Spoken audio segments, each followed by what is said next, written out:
Office time കഴിഞ്ഞതിന് ശേഷം നമുക്ക് എളുപ്പത്തിൽ മാനേജ് ചെയ്യാൻ പറ്റുന്ന ഒരു ചെറിയ വീട് എന്നുള്ള രീതിയിൽ തന്നെയാണ് ആലോചിച്ച് തുടങ്ങിയത്.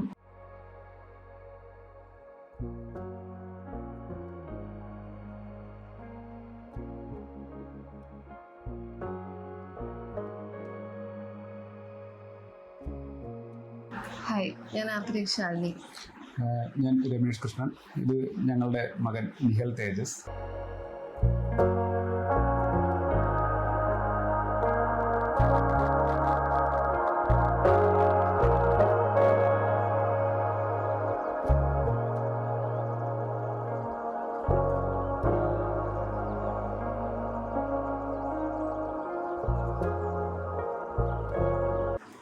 ഓഫീസ് സ്പേസിന് കൂടുതൽ പ്രാധാന്യം കൊടുത്തുകൊണ്ടാണ് നമ്മുടെ വീടിൻ്റെ കൺസ്ട്രക്ഷനിലേക്ക് നമ്മൾ വരുന്നത്.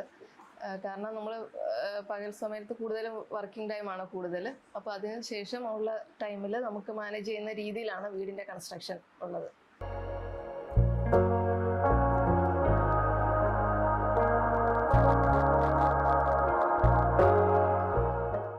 ഇത് നമ്മുടെ ഓഫീസിൻ്റെ ഡിസ്കഷൻ കം സ്റ്റാഫിൻ്റെ ഒരു ഡൈനിങ് ഏരിയ ആണ്. അത് ഡൈനിങ് ഏരിയ, ഇത് ഡിസ്കഷൻ ഏരിയ. പിന്നെ ഇത് ഓഫീസിൻ്റെ തന്നെ ഒരു വിസിറ്റേഴ്സിൻ്റെ വെയിറ്റിംഗ് ഏരിയ ആണ് ഈ കാണുന്നത്. ഒരു ഇൻബിൽറ്റായിട്ടാണ് ഇത് ഈ വെയിറ്റിംഗ് ഏരിയ ചെയ്തിരിക്കുന്നത്. ബാക്കി ഇത് നമ്മുടെ ഓഫീസ് ടൈം അല്ലാത്ത സമയങ്ങളിൽ നമ്മൾ വൈകുന്നേരങ്ങളിൽ വന്നിരിക്കാനും ഈ സ്ഥലം ഉപയോഗിക്കാറുണ്ട്.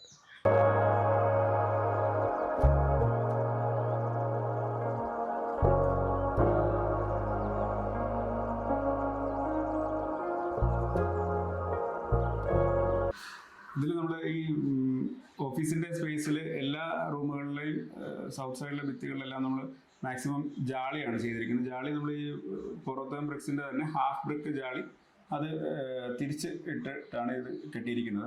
എപ്പോഴും എയർ സർക്കുലേഷൻ ഉണ്ടാകാൻ വേണ്ടിയിട്ടാണ് ഈ ജാളി എല്ലാ ഭിത്തികളിലും ഇങ്ങനെ കൊടുത്തിരിക്കുന്നത്. അത് ഇപ്പോൾ ജനലുകൾ അടഞ്ഞിരിക്കുകയാണെങ്കിൽ തന്നെ എപ്പോഴും ആ ഒരു എയർ സർക്കുലേഷൻ ഉണ്ടാവും. അത് ഓഫീസ് പകൽ സമയത്തായതുകൊണ്ട് വേറെ പ്രാണികളുടെ ശല്യം, കൊതുകിൻ്റെ ശല്യമൊന്നും ഉണ്ടാവാറില്ല.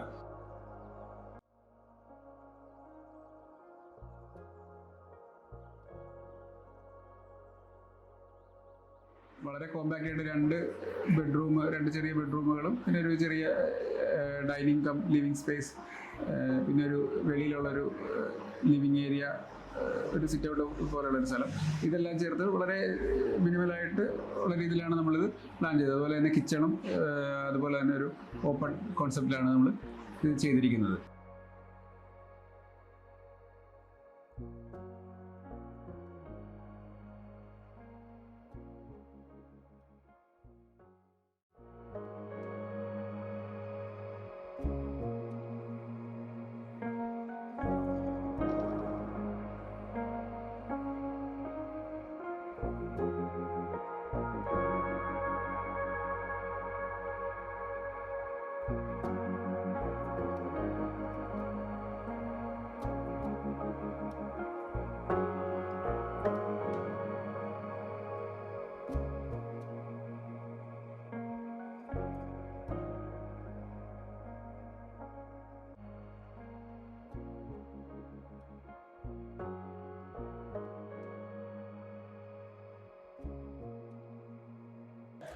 ഇത് നമ്മുടെ ഓപ്പൺ കിച്ചണാണ്.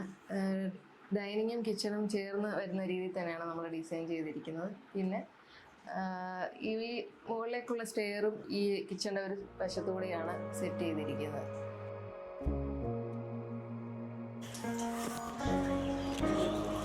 ഇവിടെ നമ്മൾ തടി യൂസ് ചെയ്തിട്ടില്ല. നമ്മുടെ വിൻഡോസും ഡോർസും ഒക്കെ ആണെങ്കിലും നമ്മൾ ഫ്രെയിമിൽ ഗ്ലാസും സിമെൻറ്റ് ബോർഡും ആണ് യൂസ് ചെയ്തിരിക്കുന്നത്. അതുപോലെ ഫർണിച്ചേഴ്സ് ആണെങ്കിലും നമ്മൾ കൂടുതൽ ഇൻബിൽറ്റ് ഫർണിച്ചേഴ്സാണ് ലിവിങ് ആയിട്ട് യൂസ് ചെയ്തതും ബെഡ് സ്പേസിനുള്ളതെല്ലാം ഇൻബിൽറ്റ് ഫർണിച്ചേഴ്സാണ്. സ്ഥലം വാങ്ങുന്ന സമയത്ത് ഇവിടെ ഉണ്ടായിരുന്ന ഒട്ടുമിക്കവാറും മരങ്ങൾ ഞങ്ങൾ ഇങ്ങനെ തന്നെ നിലനിർത്തിയിട്ടാണ് വീട് ചെയ്തിരിക്കുന്നത്. ഇപ്പോൾ ഇവിടെ ഈ ഗാർഡൻ ഏരിയയിൽ നിൽക്കുന്ന ഈ ഒരു പ്ലാവായാലും വീടിൻ്റെ മുൻവശത്തുള്ള ഒരു വലിയൊരു മാവായാലും എല്ലാം നമ്മൾ അങ്ങനെ തന്നെ മാക്സിമം മരങ്ങൾ നിലനിർത്തിയിട്ട് തന്നെയാണ് ഈ വീട് ചെയ്തിരിക്കുന്നത്. അത് നിലനിർത്തിയതുകൊണ്ട് കുറേ ഗുണങ്ങളുണ്ട്. ഒന്ന്, നല്ല ഉച്ച സമയത്തായാലും വീടിനും ഈ സിറ്റിംഗ് ഏരിയയിലെല്ലാം നല്ല ഉച്ച സമയത്ത് നല്ല തണലും തണുപ്പുമാണ്.